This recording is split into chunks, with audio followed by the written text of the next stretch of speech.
पिछले एपिसोड में हमने देखा था कि बादियान ने अपनी पावर का इस्तेमाल करते हुए जनरल ली को ठीक कर दिया होता है, जिसकी किसी को उम्मीद ही नहीं थी कि जनरल ली इतनी आसानी से ठीक हो जाएंगे। लेकिन बादियान की पावर की बदौलत वो बहुत जल्द ठीक हो गए होते हैं। इसलिए पूरे महल में एक समारोह का आयोजन किया जाता है। लेकिन तब वहाँ पर एक दूसरा मास्टर आ जाता है, जिसके कमांडर को कुछ सालों पहले जनरल ली ने मार दिया था, और उसी का बदला लेने वो यहाँ पर आया होता है। जो 3 दिन का चैलेंज रख के जाता है कि 3 दिन बाद में वापस आऊंगा ताकि मैं जनरल ली से फाइट करके उसकी जान ले सकूं। ये सुनकर सभी घबरा जाते हैं, जिसके बाद यहाँ से ये एपिसोड शुरू होता है। तो इस एपिसोड की शुरुआत में यंग मास्टर अपने फादर के पास आता है और उनसे कहता है वो मास्टर तो पिछले 3 दिनों से हमारे महल के बाहर ही खड़ा है ताकि वो आपका इंतजार कर सके कि जैसे ही 3 दिन पूरे होंगे आप उससे फाइट करने के लिए जाएंगे। मुझे तो नहीं लगता कि वो यहाँ पर सिर्फ फाइट करने के लिए आया है, वो आपको मारने के बाद कुछ अपना अलग भी प्लान करना चाहता है। इसलिए हमें कैसे भी करके इस फाइट से पहले उसे यहाँ पर खत्म कर देना होगा। लेकिन जनरल ली कहते हैं तुम्हें इसके बारे में टेंशन लेने की जरूरत नहीं है, उसने मुझसे चैलेंज किया है ना, मैं उसका चैलेंज एक्सेप्ट करता हूँ और किसी को भी हमारे बीच में टांग अड़ाने की कोई जरूरत नहीं है। तब वहाँ पर बादियान भी आ जाता है, जो जनरल ली की हालत ठीक देखकर उन्हें मुबारकबाद देते हुए कहता है मुझे मेरे ग्रैंडफादर ने यहाँ पर भेजा है ताकि मैं यहाँ पर रहकर अपनी कल्टीवेशन कर सकूं। वो उन्हें अपने ग्रैंडफादर का नाम भी बताता है और ये भी बताता है कि वो कहाँ से आया है। तब उसे देखकर जनरल ली उससे कहता है अच्छा तो तुम हो बादियान, मैं तुम्हारा इंतजार कर रहा था ताकि तुम्हारी पावर देख सकूं कि तुम हमारे यहाँ पर कल्टीवेशन करने के लायक हो भी या फिर नहीं। मैंने सुना है तुम्हारे पास एक स्पिरिट भी है, तो चलो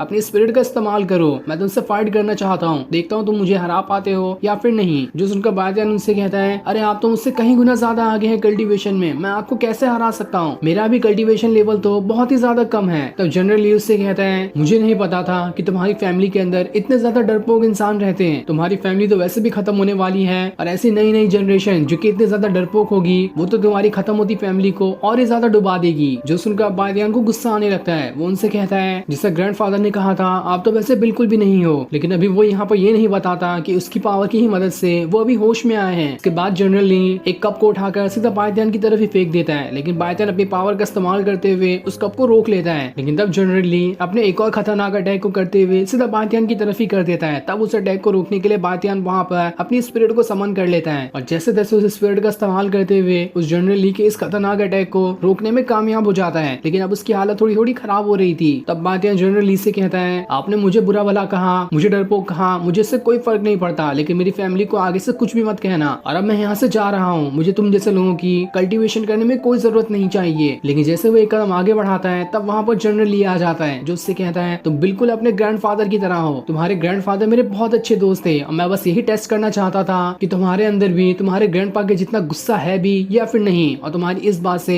मुझे इस बात पे पूरा यकीन हो चुका है कि तुम बिल्कुल अपने ग्रैंडपा की तरह हो। इससे तुम्हारा स्वागत है हमारी इस एकेडमी के अंदर। मैं यहाँ पर तुम्हें अच्छे से अच्छा कल्टीवेशन करना सिखाऊंगा और तुम्हें तुम्हारी पावर पे कंट्रोल करना भी सिखाऊंगा। ये सुनकर बादियान हैरान और खुश हो जाता है कि जनरल ली तो बस उसका एक छोटा सा टेस्ट ले रहे थे। इसके बाद जनरल ली बादियान को एक जगह पर लेकर आकर उसे एक पत्ता देते हैं और उसे देते हुए ये कहते हैं कि तुम्हें इसके अंदर अपनी पावर को डालना है और उसके बाद अपनी पावर की मदद से इस पत्ते को उसी पावर के गोले के अंदर कैद रखना है। देखता हूँ तुम कितनी देर तक अपनी पावर को कंट्रोल कर पाते हो। अगर तुमने ज्यादा टाइम तक के इस पत्ते को अपनी पावर से कंट्रोल करके रखा तो इससे तुम्हारे खुद की पावर को कंट्रोल करने में आसानी होगी। इसलिए तुम्हारी प्रैक्टिस का पहला पड़ाव है, चलो इसे ठीक तरह से मुझे करके दिखाओ। तब बादियान अपनी पावर को उस पत्ते के अंदर डालते हुए उस पत्ते को अपनी पावर के गोले के अंदर कैद कर लेता है। लेकिन ज्यादा देर तक वो उसे संभाल नहीं पाता और उसकी पावर वहीं पर खत्म हो जाती है। तब जनरली उससे कहते हैं तुम्हें अपनी पावर पे ध्यान लगाना होगा, जब तक तुम अपनी पावर पे ध्यान नहीं लगाओगे तब तक तुम उसे कंट्रोल कैसे कर पाओगे। तुम्हें जितना कंट्रोल इस पत्ते को करने पे अपनी पावर को लगाना है उतना ही कंट्रोल तुम्हें अपने दिमाग पर भी लगाना होगा, तभी दोनों का एक साथ कनेक्शन होगा, तब जाकर तुम अपनी पावर पे थोड़ा थोड़ा कंट्रोल कर पाओगे। इसलिए बादियान दोबारा से उस पत्ते को अपने पावर के गोले के अंदर डाल देता है। लेकिन इस बार भी वो पत्ता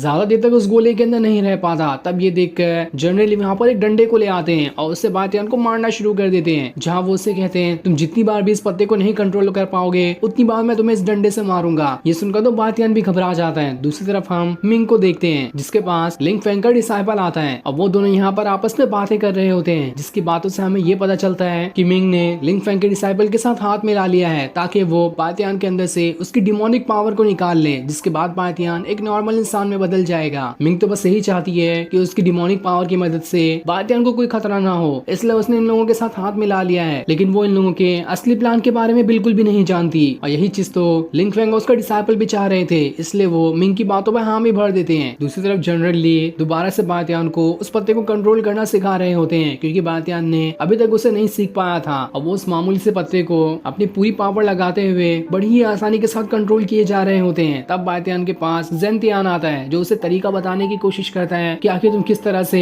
बड़ी ही आसानी के साथ अपनी पावर की मदद से इस पत्ते को कंट्रोल कर पाओगे। और तब जिस तरह से जेंतियान ने बातियान को बताया होता है उस चीज का इस्तेमाल करते हुए बातियान बड़ी ही आसानी के साथ इस बार वो खुद भी अपने पत्ते को कंट्रोल कर पाता है। ये देखकर तो जनरल ली की खुशी का ठिकाना नहीं था। वो काफी ज्यादा खुश हो जाते हैं कि बातियान ने तो सच में कमाल ही कर दिया, वो तो बड़ी ही आसानी के साथ इस पहले पड़ाव को पास कर चुका है। वो उससे कहते हैं ये तुम्हारी पावर को कंट्रोल करने का पहला पड़ाव था, अभी तो कई सारे और पड़ाव बाकी हैं, इससे तुम्हें अभी से खुश होने की ज्यादा जरूरत नहीं है, आगे के पड़ाव और ज्यादा मुश्किल होते जाएंगे। और तभी वो अचानक से एक बहुत ही भयंकर अटैक सीधा बातियान के ऊपर ही कर देते हैं, ये देखने के लिए कि बातियान आखिर कितना चौकन्ने रहता है। तब बातियान उनके इस अटैक से भी आसानी के साथ बच जाता है। तब वहाँ पर यंग मास्टर आ जाता है जो अपने फादर से कहता है वो मास्टर काफी टाइम से खड़ा हुआ है बाहर, आपका इंतजार कर रहा है वो वहाँ पर खड़े होकर, ताकि आप जाकर उससे फाइट करें क्योंकि आज 3 दिन पूरा हो चुका है। तो बताओ आप कि हम वहाँ पर जाकर उसका खेल वहीं पर खत्म कर दें या फिर आप उससे फाइट करने के लिए जाएंगे। जिस पर जनरल ली कहता है ऐसा कुछ करने की कोई जरूरत नहीं है, मैं खुद जा रहा हूँ उससे फाइट करने के लिए। जिसके बाद जनरल ली और वो मास्टर दोनों बैटल एरिना के अंदर आ जाते हैं, जहाँ वो मास्टर जनरल ली से कहता है देख लेना आज मैं अपने कमांडर का बदला तुमसे लेकर ही रहूंगा। जिसके बाद वो दोनों अपनी अपनी स्वॉर्ड लेते हुए एक दूसरे से फाइट करना शुरू कर देते हैं, जहाँ इन दोनों के बीच काफी जबरदस्त फाइट होती है। दोनों अपनी स्वॉर्ड का इस्तेमाल करते हुए एक दूसरे के ऊपर लगातार अटैक किए जा रहे होते हैं, लेकिन इनका अटैक किसी के ऊपर भी भारी नहीं पड़ता, कोई भी एक दूसरे को हरा ही नहीं पा रहा होता है। और उनकी पावर को देखकर ऐसा लग रहा था कि दोनों का लेवल बिल्कुल एग्जैक्ट सेम होगा। और काफी देर से स्वॉर्ड से लड़ने के बाद जब उन्हें ये समझ में आ जाता है कि कोई भी स्वॉर्ड की मदद से एक दूसरे को नहीं हरा पाएगा, तब वो दोनों स्वॉर्ड का नहीं इस्तेमाल करने का तय करते हैं और दोनों अपनी अपनी स्वॉर्ड को वहां से दूर फेंक देते हैं। जिसके बाद दोनों अपनी खुद की इंटरनल पावर का इस्तेमाल करते हुए एक दूसरे के ऊपर अटैक करना शुरू कर देते हैं, ताकि अब ये अटैक स्वॉर्ड से ना होकर इंटरनल पावर के साथ हो। लेकिन ये अटैक भी दोनों का बराबर की टक्कर का होता है, कोई भी एक दूसरे के ऊपर ज्यादा पावरफुल नहीं दिखाई दे रहा था। दोनों लगातार एक दूसरे के ऊपर अटैक तो कर रहे होते हैं, लेकिन ये बताना कि कौन किसके ऊपर ज्यादा भारी है वो बहुत ज्यादा मुश्किल था। जहाँ फाइट के दौरान जनरल ली उस मास्टर से बस ये कह रहे होते हैं कि तुम अपने कमांडर को बिल्कुल भी नहीं जानते, उन्होंने खुद मुझे अपने पास बुलाया था ताकि मैं उनसे फाइट करके वहां पर उनकी जान ले सकूं, क्योंकि हम दोनों के बीच जो फाइट चल रही थी उसमें हजारों सोल्जर ने अपनी जान दी थी। अब वो ये नहीं चाहते थे कि और लोगों की यहाँ पर ज्यादा जान चली जाए, वो बस शांति बनाए रखना चाहते थे, इसलिए उन्होंने मुझसे फाइट की ताकि अगर वो मारे जाए तो ये बड़ा सा युद्ध बिल्कुल खत्म हो जाएगा। और हुआ भी ऐसा ही, जहाँ मैंने उन्हें मार दिया उसके बाद से सारा का सारा युद्ध खत्म हो चुका था और किसी भी सोल्जर की उसके बाद जान नहीं गई। लेकिन तुम तो इस चीज के बारे में बस उल्टा ही समझ रहे हो कि मैंने बल्कि जानबूझ के तुम्हारे कमांडर को मार दिया ताकि मैं तुम्हारे किंगडम के ऊपर कब्जा करना चाहता था, लेकिन ऐसी कोई बात भी नहीं थी। लेकिन वो मास्टर तो सुनने के लिए तैयार ही नहीं था। तब ये देखकर जनरल ली अपने सबसे पावरफुल अटैक को एक्टिवेट कर देता है, जो कि बहुत ही भयंकर फॉर्मेशन दिखाई दे रहा था। तब इस चीज को देखकर वो मास्टर भी अपने पावर को एक्टिवेट करता है और वो भी वहां पर अपना सबसे पावरफुल फॉर्मेशन बना लेता है, जो कि काफी खतरनाक दिखाई दे रहा था। और दोनों अपने फॉर्मेशन के साथ एक दूसरे के ऊपर फाइट करने के लिए तैयार हो जाते हैं। और इस फाइट में दोनों काफी ज्यादा पावरफुल दिखाई दे रहे थे, लेकिन कहीं ना कहीं उस मास्टर का ये फॉर्मेशन काफी ज्यादा पावरफुल दिखाई दे रहा होता है। वो धीरे धीरे जनरल ली के फॉर्मेशन के ऊपर हावी पड़ते जा रहा था। तब जेंतियान बातियान से कहता है यहाँ पर मुझे लगता है कि वो मास्टर जनरल ली को हरा देगा, क्योंकि उसके पास की पावर जनरल ली से ज्यादा है, इसलिए हमें यहाँ पर कुछ करना होगा वरना जनरल ली यहाँ पर मारे जाएंगे। तब बातियान दोबारा से अपनी पावर को जनरल ली के अंदर ट्रांसफर करना शुरू कर देता है, ताकि इसकी मदद से जनरल ली के पास थोड़ी और पावर आ जाए और इसकी मदद से वो उस मास्टर को हराने में कामयाब हो जाएंगे। और होता भी बिल्कुल ऐसा ही है। जैसे ही बातियान की पावर जनरल ली के अंदर जाती है, उनका फॉर्मेशन पहले से भी कहीं गुना ज्यादा पावरफुल बन जाता है और ये उस मास्टर के फॉर्मेशन के सामने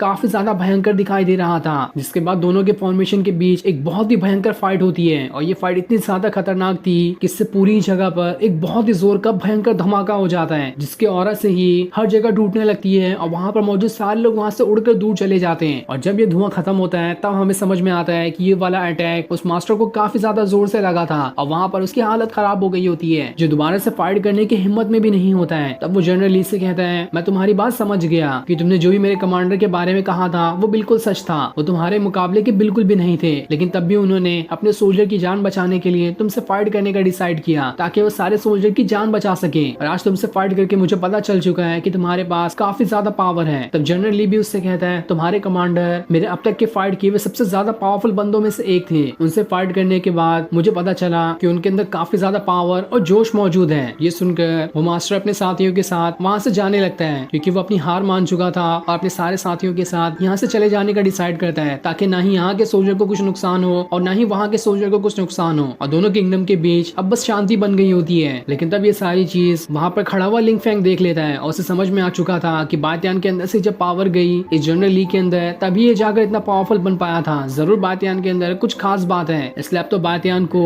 कैसे भी करके हम यहाँ से जाने नहीं दे सकते। और फिर सीन दिखाते ही ये एपिसोड यहीं पर एंड हो जाता है। Thanks for watching.